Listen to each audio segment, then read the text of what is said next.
Maniacs. This is it's not on the top. It is episode 115 of Soundcasting Network's very own, very melanated video game podcast, where your argument is supposed to be invalid, so we'll stick with that. It's still invalid. That's exactly what it is. I want to say thank you to everybody that's running this right now. We have our mysterious producer right now, and actually we have two producers on right now running the show. We are missing our very, very favorite Sage, and we have Mr. CRISPYPANT here to fill in. Clutch, super clutch. Thank you for being here. And we are not coming to you from Studio 212 in South Lake Union, Seattle. We are coming to you from our mysterious webcams. Who knows where we're from? Thousands of miles beneath the Earth's crust. Thousands of... Shush! They don't know that. They'll never know. And like I said, we're brought to you by Soundcasting Network, but also Voodoo Ranger IPA. Hashtag... Ooh, thank you. Hashtag live dangerously. They are B Corp certified and employee owned. Thank you, Lauren. I believe springtime is going to start kicking in pretty soon, and I'm sure some more floral notes are coming. I apologize right now. I'm currently out. I am drinking a cocktail, but if I had Voodoo Ranger IPA, I would definitely be drinking it. Yep. And before we get... Oh, go ahead. I'm the same way. I'm dry right now because I drank all my Voodoo Ranger. Yeah. It goes down pretty easy, you know? I never got any. Derek's supposed to send me some. Ooh. Oh, send you some? How am I going to send it to you? Horse and carriage. Horse and carriage. Horse and carriage. Raven. Send it via Raven. I'll send it by that. That is the Hogwarts owl. That'd be cool too. A Hogwarts owl. No, Hogwarts is dead. Super canceled. All right. If you are listening to this, make sure you know that you could like, subscribe, and share, and follow. We are on Instagram and Twitter as salt_tierpod. Everywhere else, Salt Tier Podcast. Oh, what's going on? I'm dying. Take it, Saverings. ... Check us out everywhere else. We're also on the Twitters. We're also on the IGs. Pretty much everywhere. Salt Tier, except for IG is Salt. What is it? It's something weird on. I can never get IG because IG frightens and confuses me. It's different on IG, right? Oh, I already said it. It was salt_tierpod. Instagram and Twitter. Thank you. Instagram and Twitter. Look for us in all your normal podcast places, such as your Google, whatever they're calling it now. It used to be Google Music, but now I think it's Google Podcast, iTunes, Stitcher, SoundCloud, all those places. We're also on Steam, which I am updating right now. We do have a Steam group. We do give away games over there on occasion. So at the very least, just show up for the free games and holler. We're on Christian Mingle. We're on Wakanda Book, Zamunda Book. Parlor. We're there. No. We're going in the other direction. Look at this podcast.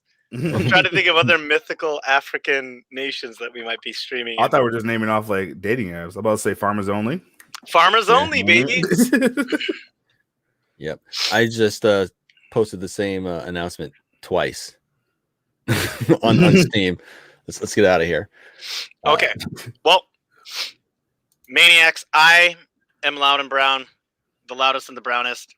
I am on Instagram and Twitter at Loud and Brown. But if you want to fight me, I am on PlayStation and Steam at GrossDef with a PH.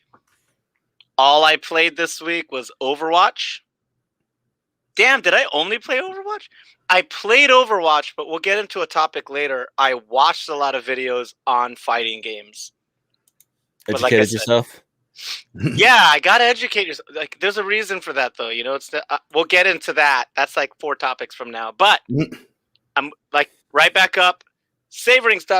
What have you been playing? You know what? It's another one of those weeks where I actually got to look. And my Steam profile is super long because I've been unlocking all the profile showcase stuff. So now I got to scroll down for 30 seconds before I could see what I was playing. This week I played there was an app for VR. I think it's usually $2. I got it half off, so it was $1.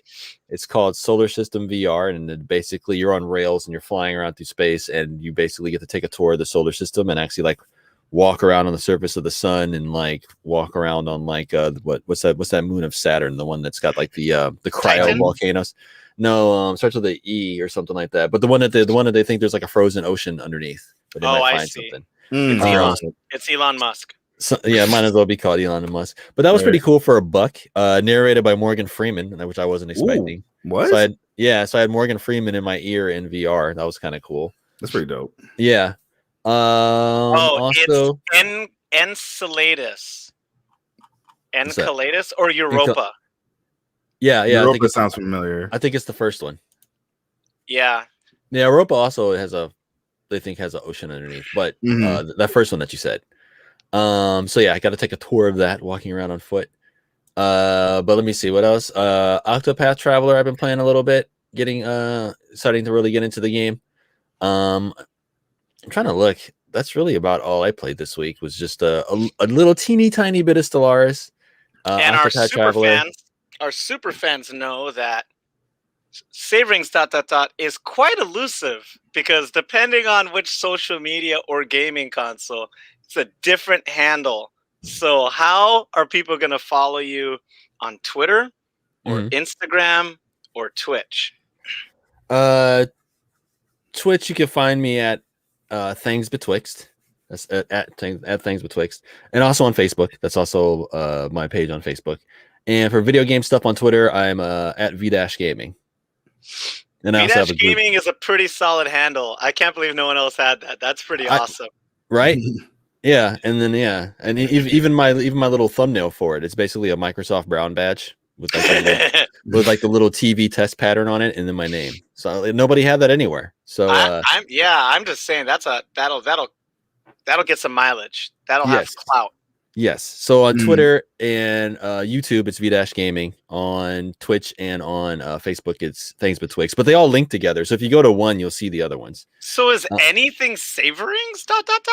Well, Saverings is my name. So I'm the Saverings of V-Gaming, or the Saverings of Things Betwixt, or the Saverings of Saltier Podcast. So it's just him. All right. Yeah. So it's really just me, but these are all my different things. I don't know why, because I like finding out later on, like you might subscribe to a couple of different channels, or like read something in a book and then read a magazine article and like both, and then you find out later on it's the same person. Like I don't know.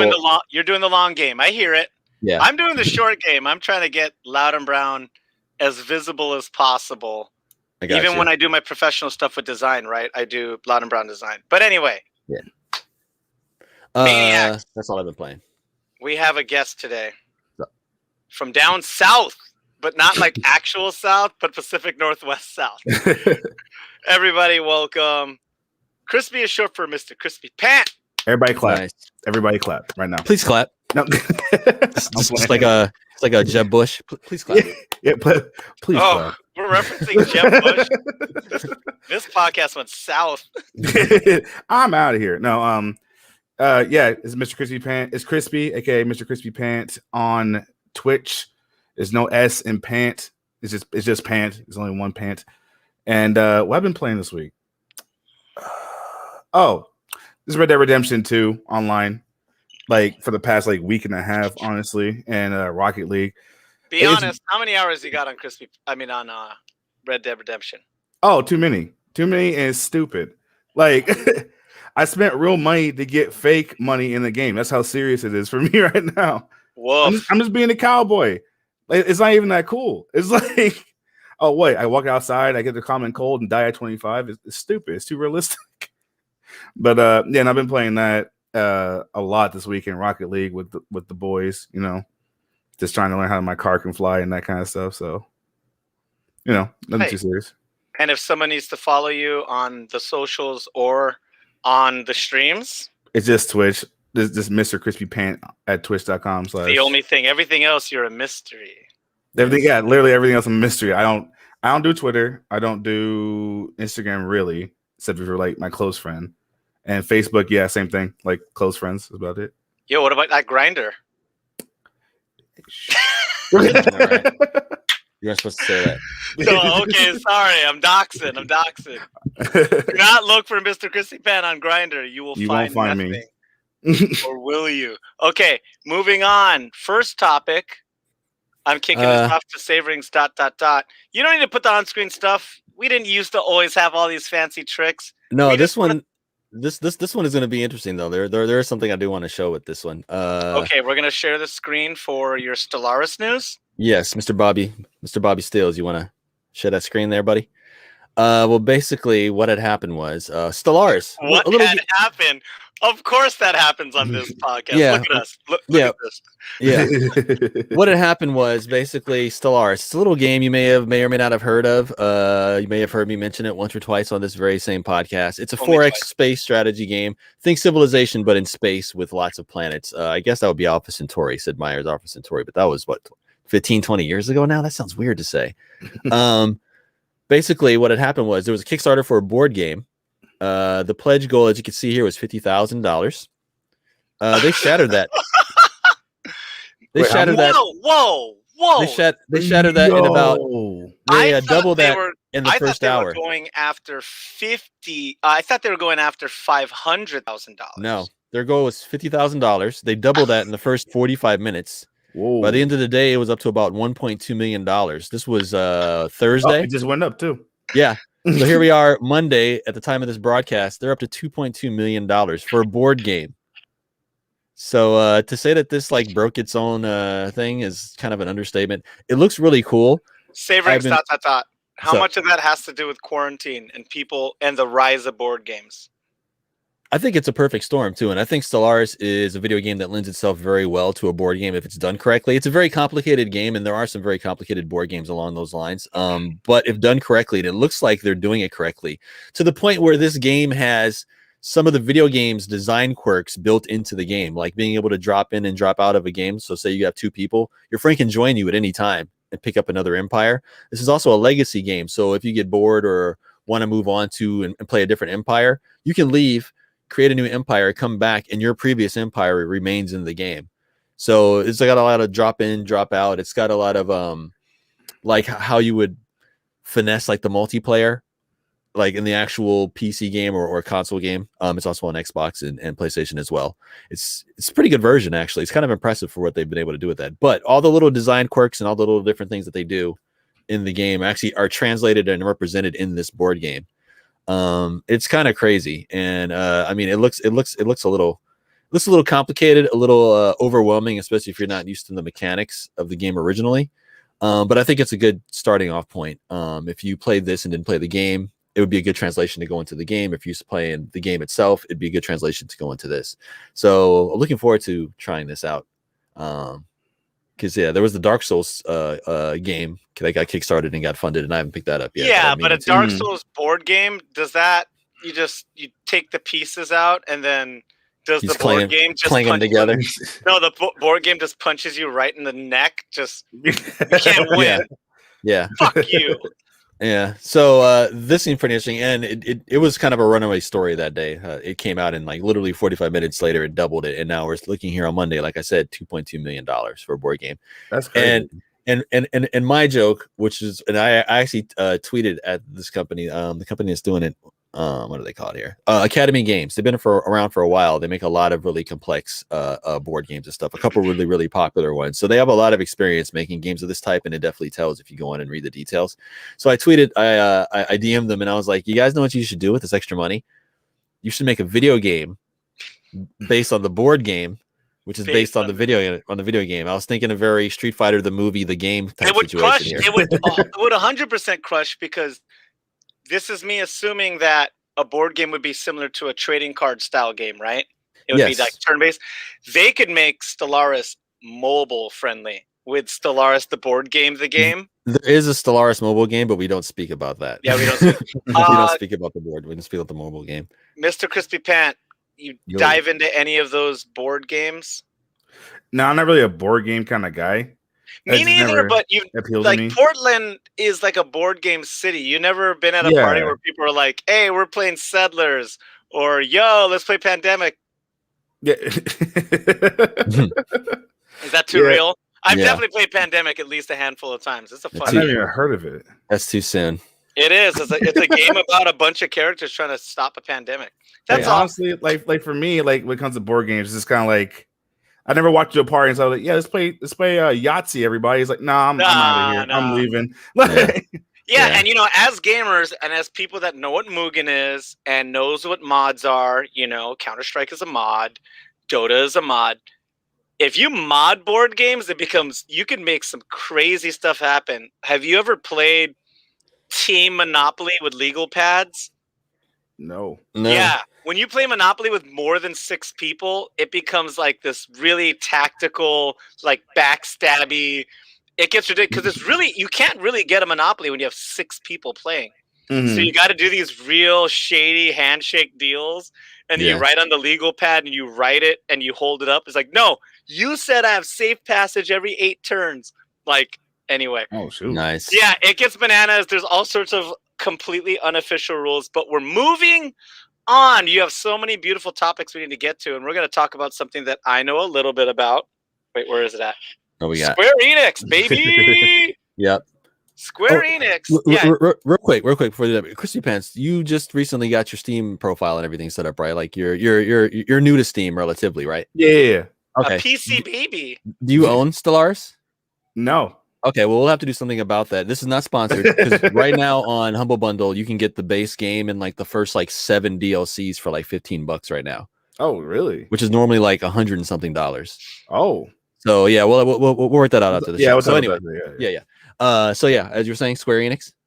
Square Enix has some news. This will be a really quick. Bobby, this is going to be pretty quick, but there is a link. Are you going to share a screen, or do you not need to? Yeah, you want to go ahead and share that screen there, Bobby? You shared it on my screen. I got it up here. There you go.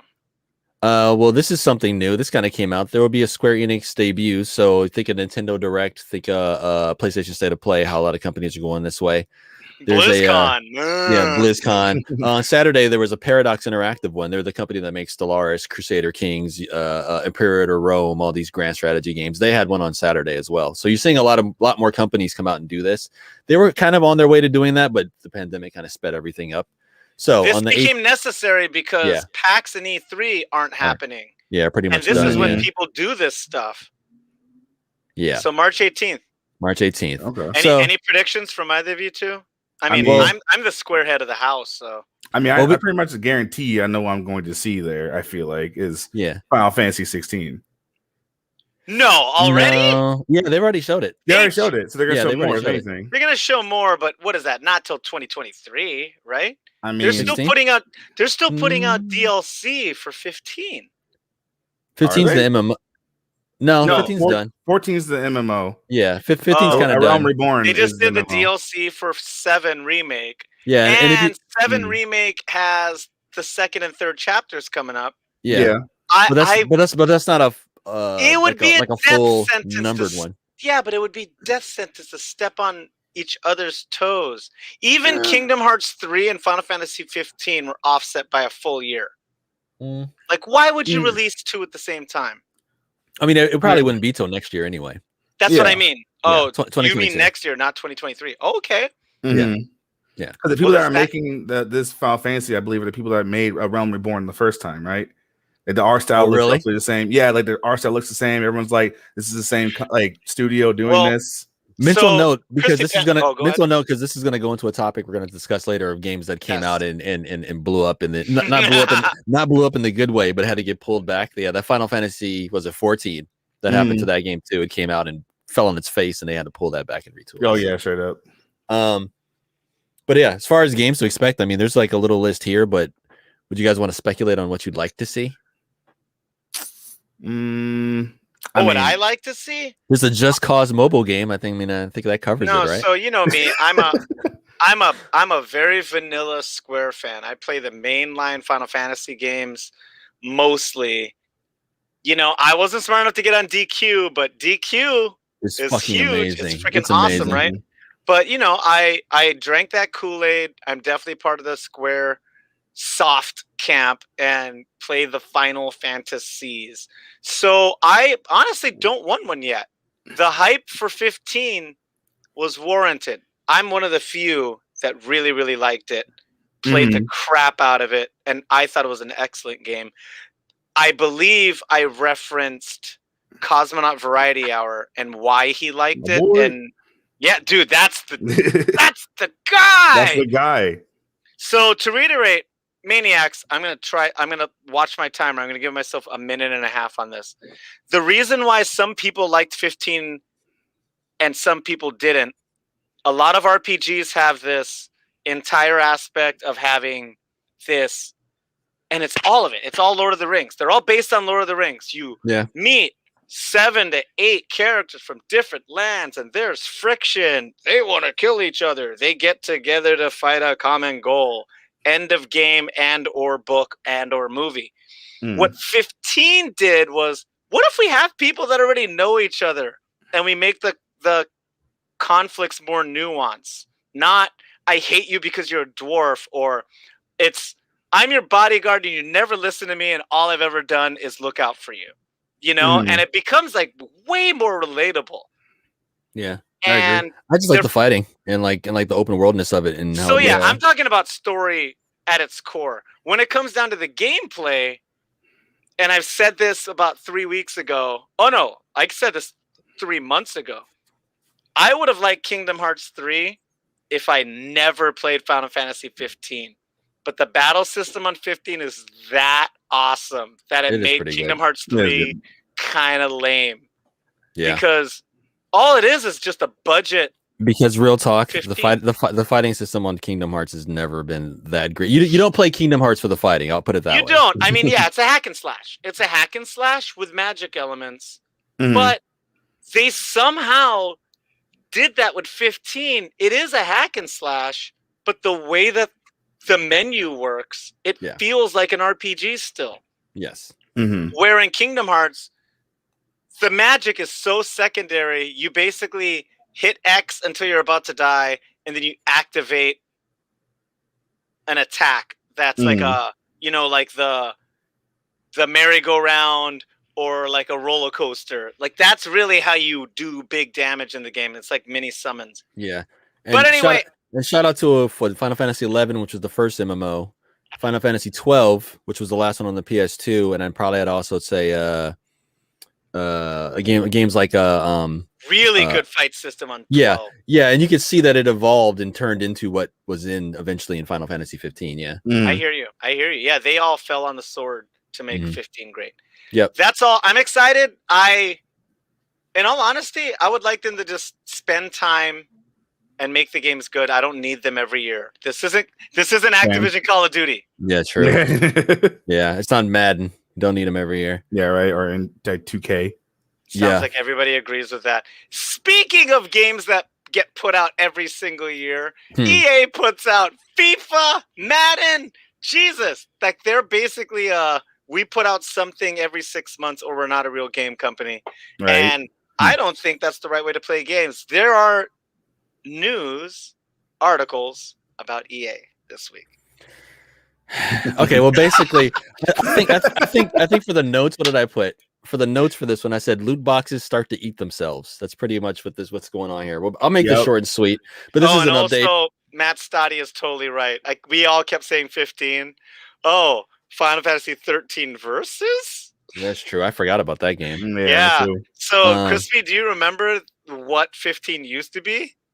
I remember I saw like the first trailer for it, and I was like, "This looks crazy." And then I played the game. I was like, "This doesn't look familiar at all." But sure, I'm having a good time. Yeah, it was supposed to be a world expansion of 13. That's what it was. Yeah. It was going to be Final Fantasy 13 Versus.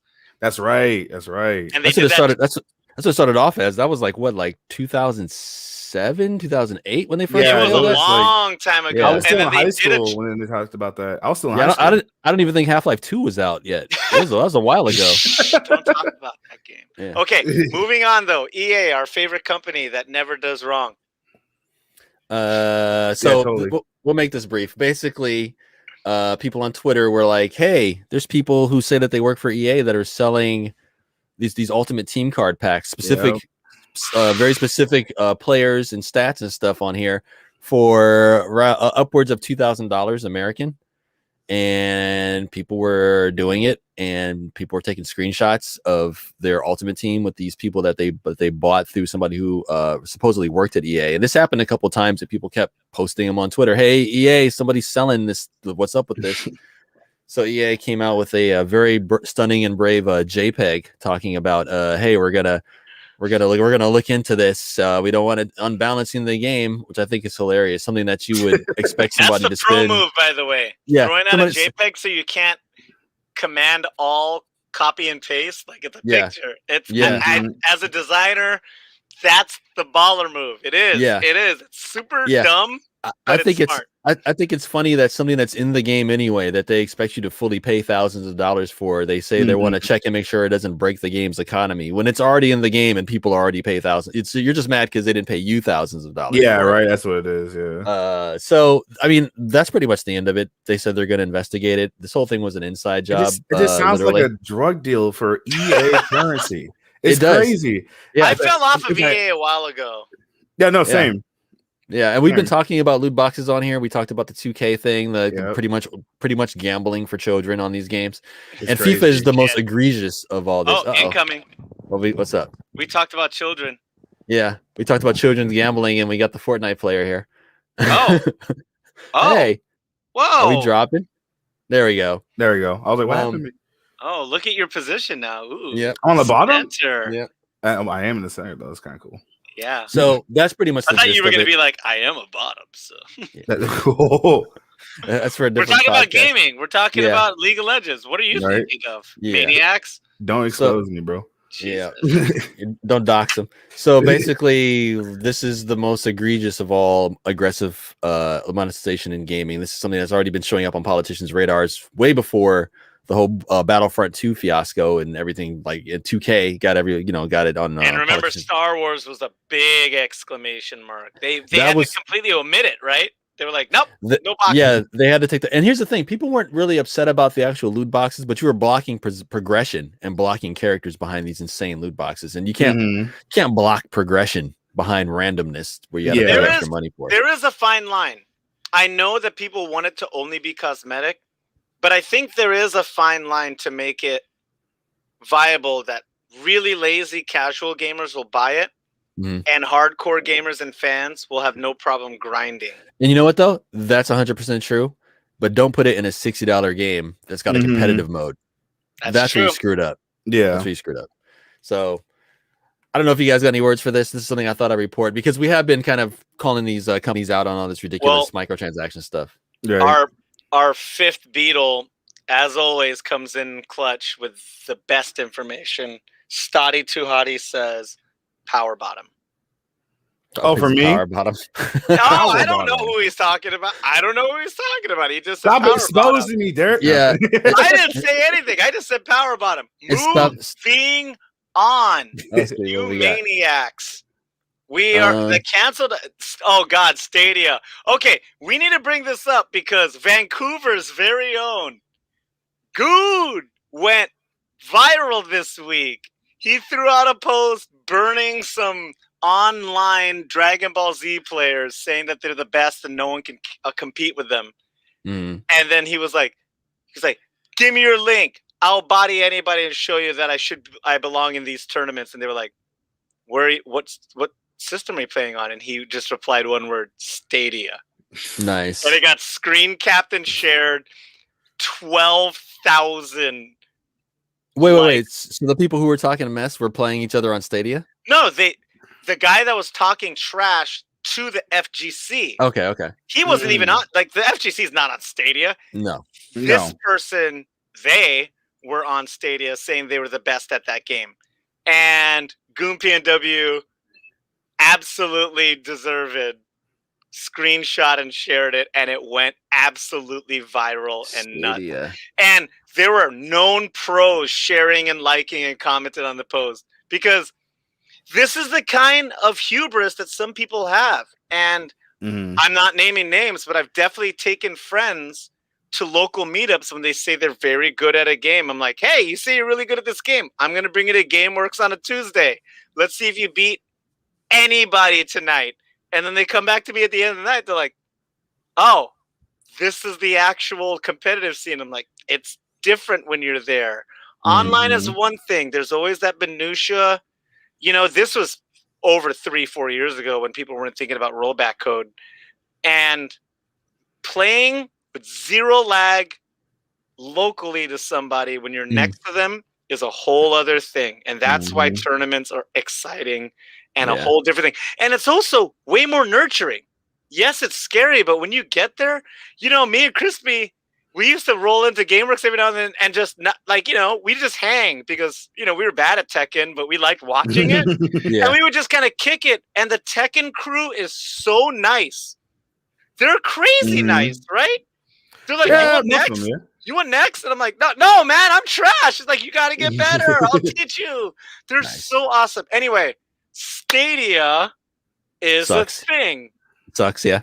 So what's the news on Stadia? That was a long tangent. Sorry. No, all good. All good. Well, we reported here on the podcast a couple weeks ago, and some of you may have seen it who didn't see it on the podcast, how the creator of Terraria, there was a Terraria version coming out for Stadia, but he tweeted that, hey, I got locked out of my accounts, which includes the art assets for the Stadia version of the game. I've been trying to get Google to fix it, and they've been refusing, so I'm canceling it. And actually in his tweet, he says, doing business with Stadia is detrimental to business. And that kind of blew up and went everywhere. That was about 3 weeks ago. We talked about that here on the podcast. It turns out that it is still coming out. And it turns out that him tweeting it and everybody else retweeting it and liking it and stuff. It's just like YouTube. It's just like YouTube. You can get your channel shut down. But if enough people see you complain about it on Twitter, then they'll pay attention to you. Right. You could be a large channel or even a major game developer. Like the Terraria is not a small deal. That game's on everything, and they've sold millions of copies. That game, next to Minecraft and other games like this, it's one of the most well-known open world games out there too. And it's been like that for about 10 years. Minecraft, it's a little indie game you may have heard of. It started off as an indie game. Oh wait, I know. It's a Smash Brothers character. Yeah, Steve. Yeah, they just made him up just for Smash. Hey, yo, I'm out of here. So it looks like the game is coming out. Google and Stadia fixed his account problem after the entire world saw what was going on with it, and it looks like it's still coming out. And I guess Stadia is not detrimental to business after all. So that was just an update to that and just the ridiculousness of Stadia. And I thought we just dogpile on some more. Incoming. Yes.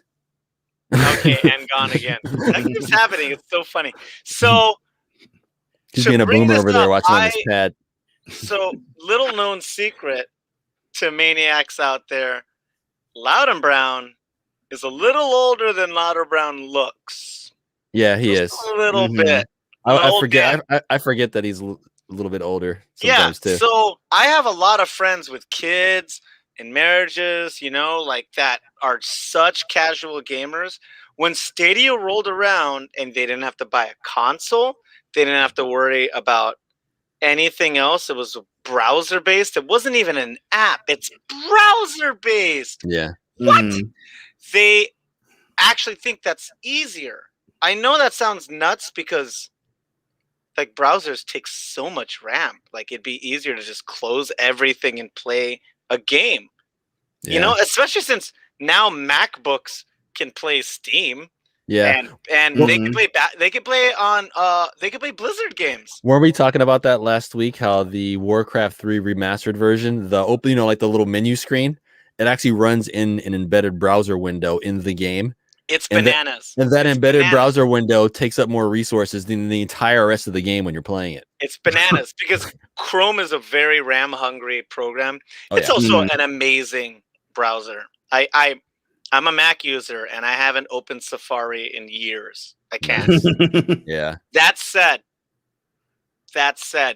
a lot of my casual gamer friends, when we have a birthday party during this pandemic, we would do Stadia, and somebody would find Green Man Gaming codes and send it to everybody in the chat. Be like, hey, free trial for 2 months. Let's all jump on Stadia and play, Flatman. Flat guy, whatever that was someone called, Fall Flat, something. Fall Flat, yeah. So there is a demographic for that. Same way I don't do mobile gaming. That is completely unbeknownst to me. The bulk of people, you look at the numbers of people that play mobile games. It's insane because Yes. not everybody has a console. Not everybody has a computer that's dedicated enough to play competitive games, but almost everybody has a smartphone. Well, here's the thing. Most of the big competitive games, your Counter-Strikes, your League of Legends, your Dotas, your, I don't know, name something, Overwatch, those will play on a potato. Like, you don't need a beast computer They to play those will, competitive things. Do you think that now that it's on Switch, do you think Overwatch will announce a mobile? Eventually. I don't think so. Eventually. I don't think so. Eventually, because that's too much money to leave on the table. So depending on how this Diablo does, that would determine how soon afterwards you'll see. I don't know if it'll be exactly compatible with Overwatch 1 and 2. It might just be its own thing, just the mobile version. But eventually there will be. To completely sideline this, and I know I said 4 minutes to the next topic, but I'm going to watch. Give me 30 seconds.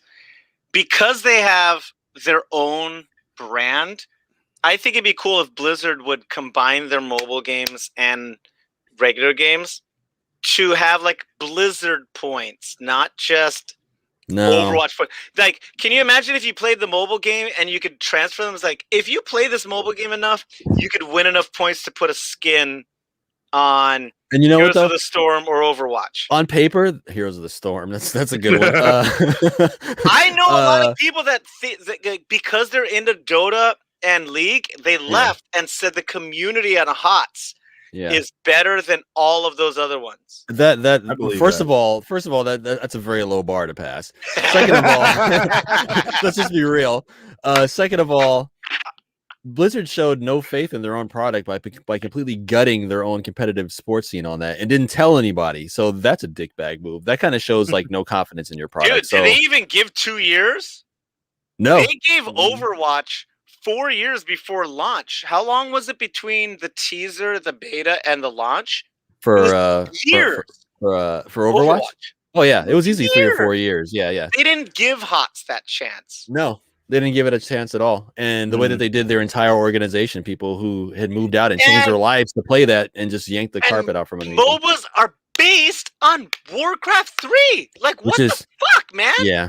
Yeah, which is why their new thing with the Warcraft remaster was any mods and stuff you make for it are property of Blizzard, so they wouldn't lose out on the next whatever Dota 2 I know. was Can you imagine if they own Dota and League? Even a percentage, even if they owned 1% of both, it would suck, and that's why I groaned when you said if they had Blizzard points. Normally, under any other circumstances, that sounds great on paper, but when you got Activision Blizzard and any kind of points going on, that's just shenanigans. So if it was Nintendo or somebody doing it, and they're kind of shenanigans with their stuff too, but Activision Blizzard, I think right away that's going to be a mess. Pretend this is a Voodoo Ranger. This is our break. Maniacs, you've been watching episode 115 of Soundcasting Network's very own video game podcast, where your argument is invalid. Incorrect. Your argument is melanated. Look at us. I'm so happy. This happens every now and then. We get all three of us. I just watched Coming to America. The first one or second one? The second one. It was Black Excellence. It was so cringe. It was silly, and it was obviously written by boomers for boomers. Yes. But I had so much fun. Those cameos made me smile ear to ear. There was a lot of member berries going on, yes. I had like I said, ear to ear smiles. I watched maybe the first 35 minutes of it. And it's not because I turned it off. I didn't like it. I was watching someplace else and I left, but it was pretty cringe. Black Excellence remakes are better than.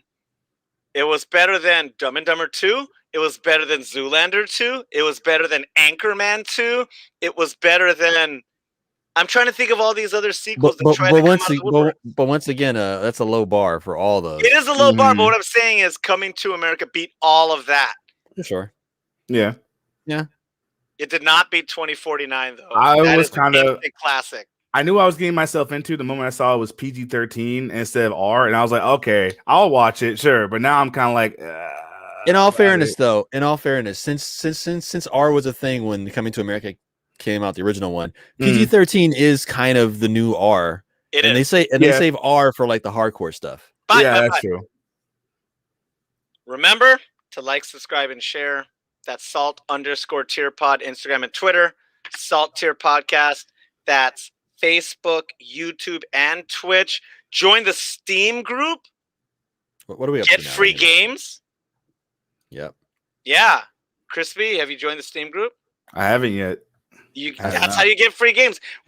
Otherwise, Stoddy's gonna take all the free games. Yeah, he's gonna hog all the games. Yeah, we're up to 43 people now. We've been giving games out. It's also got a list of the games that we play. So if you play any of these games, ping one of us. Somebody will play. Okay. For sure. And yeah, Coming to America. Oh, how do we link that? Eddie Murphy, was there a Golden Child game or something? How do we link Eddie Murphy to video games? Shrek. Beverly Hills Cop, yeah. The game. All right, cool. On SNES. Oh! Man down. Yeah, well, yeah. Wasn't there Beverly Hills Cop on like the Nintendo? I'll believe it. I believe it. Well, okay. Bobby, we are moving on, and I got something on my stream for y'all. Is this showing? Yes. So look at that. Yeah. Look at but also look at what I did. Full screen, no taskbar. It ain't hard.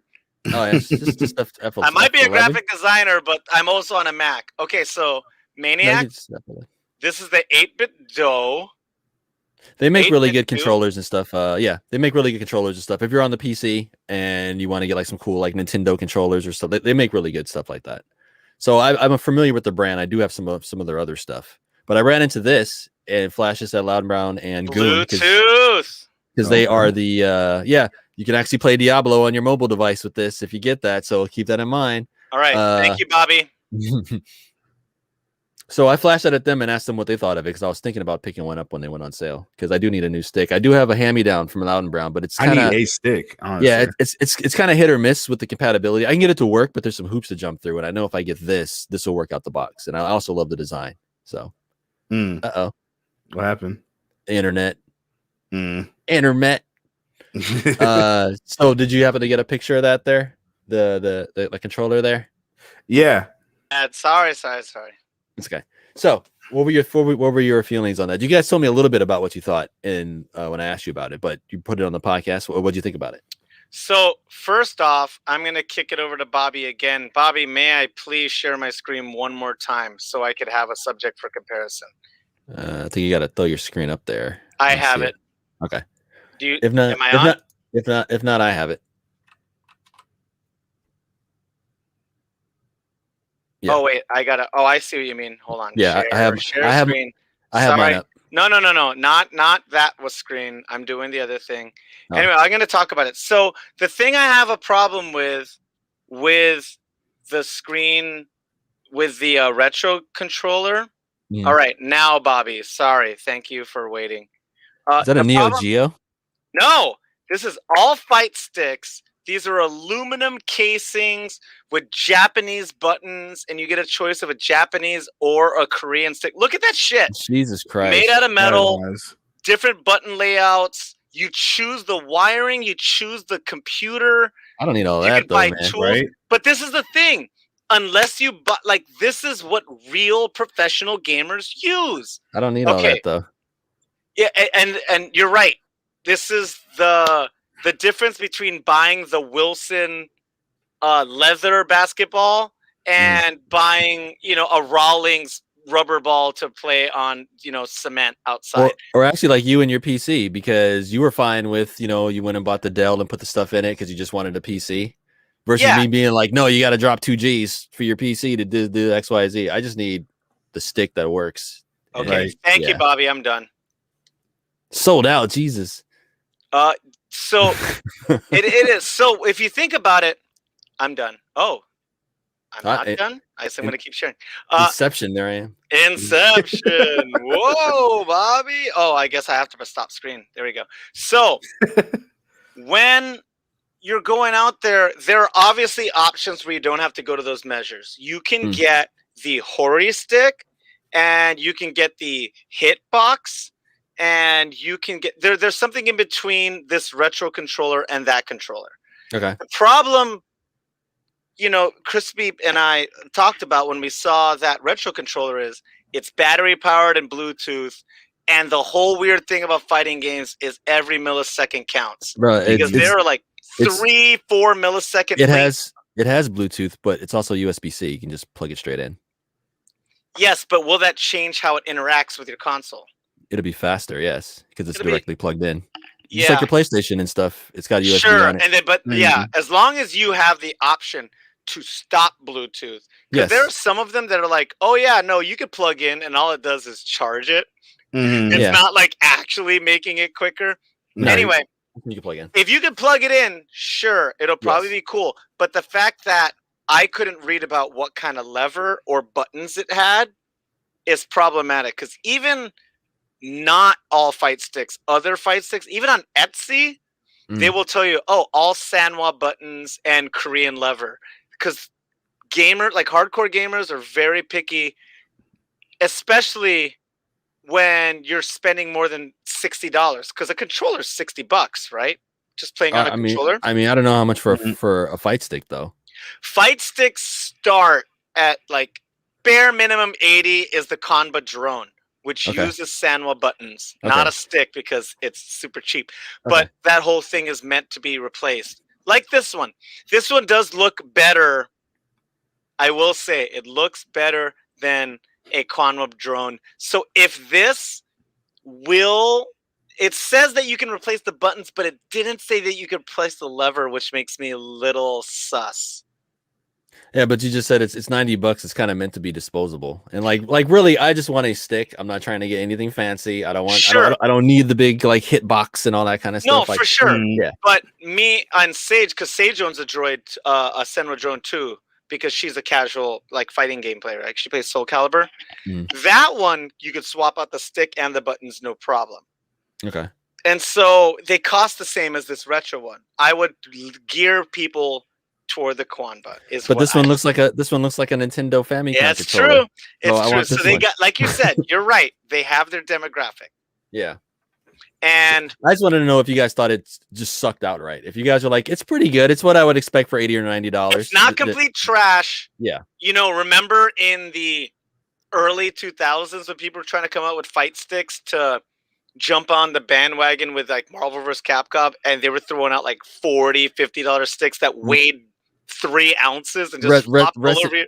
Rest in peace, Mad Cats, because that was Mad Cats trying to do all that shit. That was Mad Cats, but then they had the redemption arc, and they were the standard for fighting games at the end of the last decade. If you were playing Marvel or Street Fighter, even KOF, that was the stick. The Mad Cats TE had a partnership with Capcom, and they did Japanese buttons, easy to mod, heavy.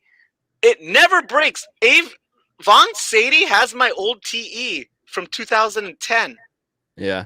It's still kicking ass. You can bring that to a shop, be like, mod it for PS4. I've seen it at tournaments. That stick is a tank. Well, that's what I'm saying. I will say this is classic Mad Cats. Like they got it right when it was too late. Like they got it right. They got it right. It was too late. Yep. They were the main sponsor to Evo in 2013. Really? How sad is that? And then they went bankrupt in 2014. Like classic Mad Cats. I'm surprised they lasted till 2014. I know they probably have some shady like parent company that you let them do that. Anyway, this is another segue. And Bobby, I gotta share my screen.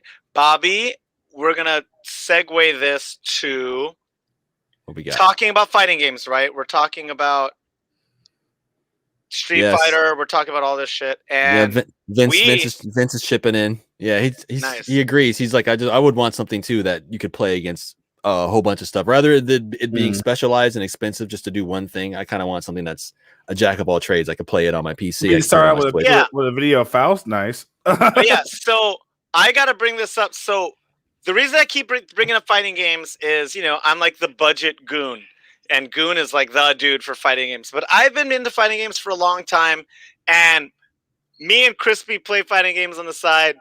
He has his games he's good at. I have my games we're good at. We're both bad at Guilty Gear, but we both really want to play the new one.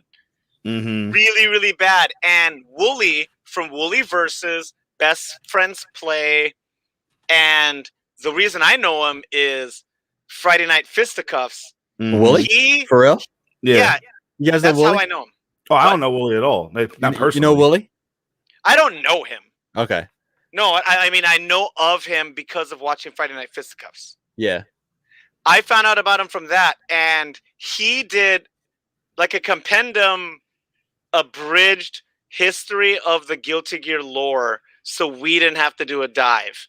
Yep. And he has 3 episodes up right now, and it starts from stuff before the game happened. It starts in, I think, he starts the lore in 98, which is before anything in the game happens. And he talks everybody through everything, and it's freaking wonderful. And it's like he tells you where the characters came from. He doesn't talk about any of the gameplay. He doesn't tell you about the heavy metal references. He talks about the lore only, because it's a triple-pronged, I guess it's a trident.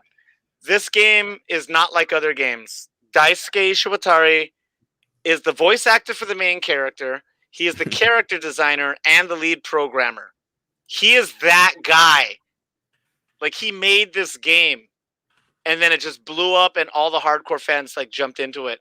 So there are elements of heavy metal music that is attached to every character, and there are references to character play styles from other video games. But that's not what these videos are about. Thank you, Bobby. That's all for me. Thank you, thank you, thank you. This entire video series brings everybody to a point where, like, hey, this is Guilty Gear.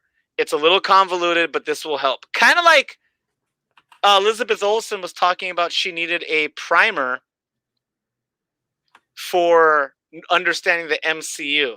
She jumped into it, and she was like, holy shit, this is a lot to digest. Fun fact, Loud and Brown, and this is a really quick aside. I found out that the head writer for WandaVision, and I'm not going to try to spoil anything for people who haven't watched it. And if you haven't watched it, what the hell are you doing? Basically, with all the speculation that was going on in that show, after the fact, the head writer came out and said she didn't even know who, and this isn't a spoiler for it, but she didn't know who Mephisto was going into writing that. No, she didn't. And also, another thing, and Maniacs, if you like this podcast, you should probably know who Kevin Smith is. Kevin Smith has a podcast. And Kevin Smith had a podcast recently with the writer, Jack. Wait, is it Jack Schaffer? Yes. Yeah. Yes. It was Jack Schaffer who wrote, and did he direct all of it too? Sorry, not Jack Schaffer. Matt Shackman, the showrunner. Jack Schaffer was the one that there was something else. Yeah, but it was Max Shackman is who I'm talking about. He did an episode of the podcast with Kevin Smith, and he talked him through his entire process.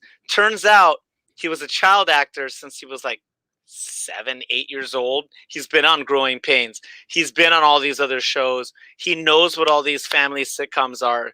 And Disney found this dude, and they were like, you need to be part of this. And he was also a massive Marvel fan. It just fit all the points together. And that's why there was so much love put into the show. Anyway, long story, very long. Sometimes people are into something and don't know actually where it came from. There are people that are amazing at Guilty Gear that have no idea what the lore is.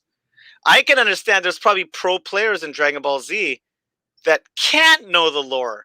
It's so many episodes. You can't know every episode. That's not. Dude. Yeah. It's Dragon Ball Z, dude. Come on. Exactly. Come on. That shit's everywhere. Yeah, I know Mephisto is pretty major, but here's the whole thing. If you're like me. Oh, go ahead. Well, by the way, Maniacs, we have with us the host, one of the co-hosts of Evil Petting Zoo. So yeah, Saberings ... knows his comics. This is a spoiler. Okay, Wanda's children.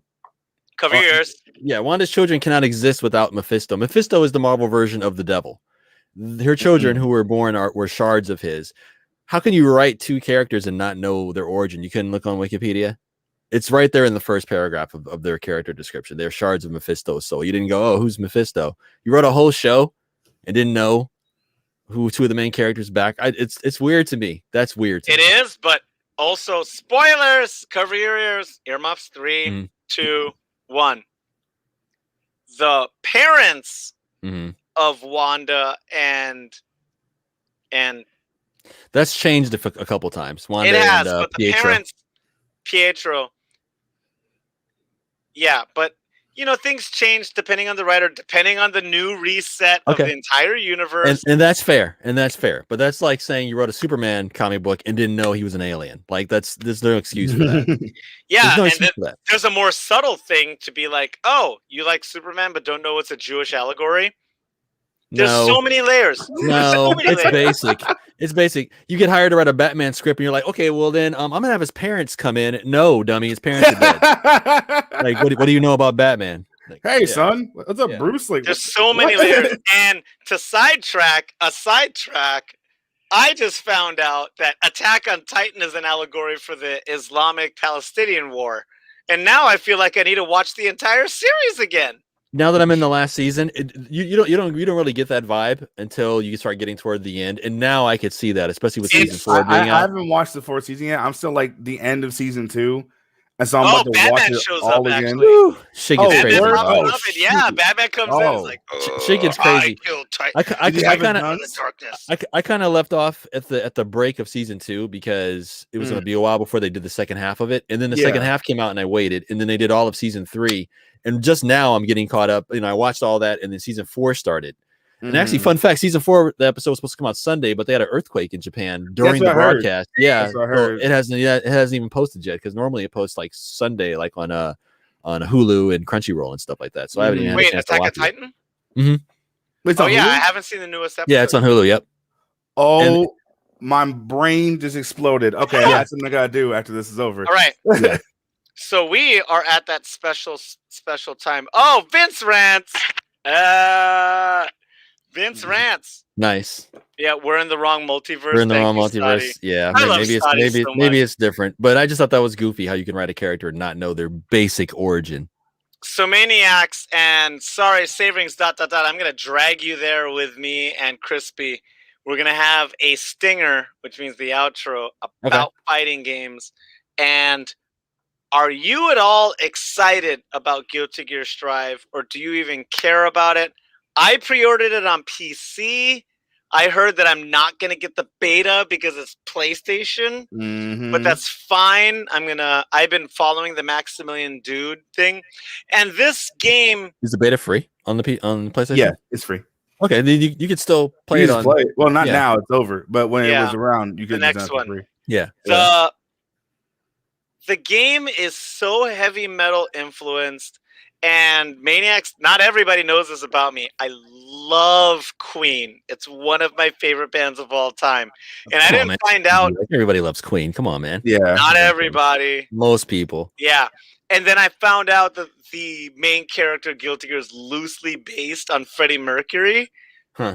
And in my head, I was like, he doesn't look anything like him. What the hell are you talking about? And the more you look into the lore and his ideologies, and you find out his real name, and then you find out his real name is Frederick. Yeah, Frederick. Oh, yeah. and then you're like, all right, this is bananas. This dude just loves rock and metal music and wrote lore around it. I'm kind of more into that. Yeah, that's pretty cool. If I want like a deep storyline, I'll watch something that Aaron Sorkin did the script for. With games, if they're even trying, I'll give them a thumbs up. And Newsroom. This counts. Make sure you're watching Newsroom. That shit's so good. I know, Jeff Daniels. Yeah. Swoosh. Yeah. But my closing statement is, I'm gonna be a Giovanna main, and Mark and I for 2021 are gonna try to not get our asses kicked.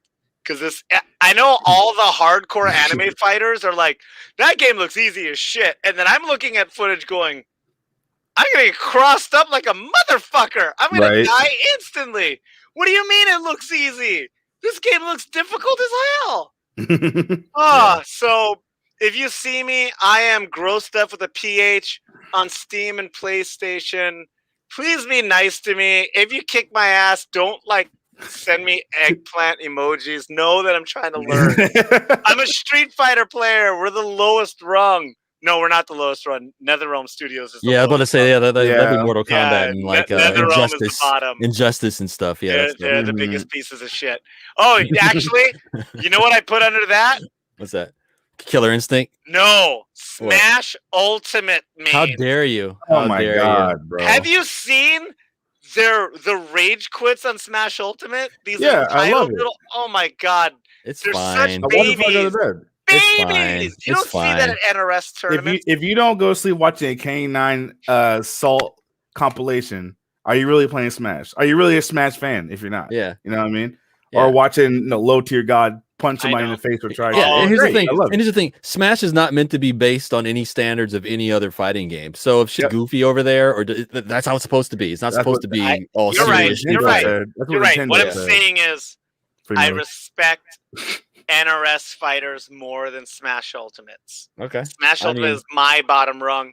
I have been Loud and Brown at Loud and Brown on Instagram and Twitter, up to the save rings ... What's up, everybody? Save rings ... here. Thank you for tuning in. It's good to be seen and to see and hear all you guys, all the normal people here in chat, all the regulars. Hit us up. I'm usually on Steam. I'm not really sure what I'll be playing, but join our Steam group. You can see the games that we're playing. If you're down to play any of them, ping us up. Everybody out there, stay safe. We'll see you next week. I'll kick it off to Mr. Crispy. What's up, everybody? Yeah, it's still Mr. CrispyPant, also on PS4 and on Twitch. And I'll be playing Red Dead Redemption probably the whole time. What's your handle on Steam? I think it's just CrispyPant, isn't it? I think so, actually. Oh, and by the way, speaking of Steam, it's funny that you would ask, because are you guys friends on there yet? I haven't accepted the friend request. I'm so bad. Oh my gosh, because I looked and I was like, you have like 4 friends, Derek, and he wasn't one of them. And I was like, what the hell is happening here? I haven't jumped on Steam in a long time. Like I said, I kind of play with like my LA and Hawaii friends, and we only play Overwatch and Tekken. And I just haven't. They haven't wanted to play in weeks. So I'll jump on. I'll definitely be jumping on when Guilty Gear Strive comes out. Me and Chris are going to be in the same room the whole time. I'm buying it for both. I'm buying it for PS4 and for PC. Nice. I mean, very nice. Can someone? My friends are divided down the middle. This is where we put that Master P rolling Play-Doh snakes emoji. That's Birdman. That's Birdman. That's Birdman. That's also Master P. It is, but like the actual meme itself, it's Birdman in the window. All like okay. Well, Maniacs. I bet you trashing my hip hop knowledge. No, I'm kidding. I know. I want to thank you for being here. Big ups. God damn it! This is so hard to do on mirror. I know. How do they do it on TV on the news like so easily? Because it's not mirrored. This is brought to you by Voodoo Ranger IPA, New Belgium's IPA line. # Live Rangerously. B Corp certified, employee owned. Buy all their booze. Thank you, Lauren. I want to thank the Soundcasting Network. Subscribe and like to their other podcasts. The Glow Up, The Re-Show, How to Be a Better Drinker. Follow Savorings ... and Crispy's Twitch channels. And as always, Sage Bell posts every Thursday. She does horror games. I believe she's going to be doing Dead by Daylight because they got that new anime, that new K-pop killer. And he got everybody on. Yeah, that's the one that she was showing last week, right? Yeah. Yeah. So I want to thank Crispy for being here. You're the best. We got to have you soon. And because of this podcast, I got to get a thumbnail for the thing. So fist up.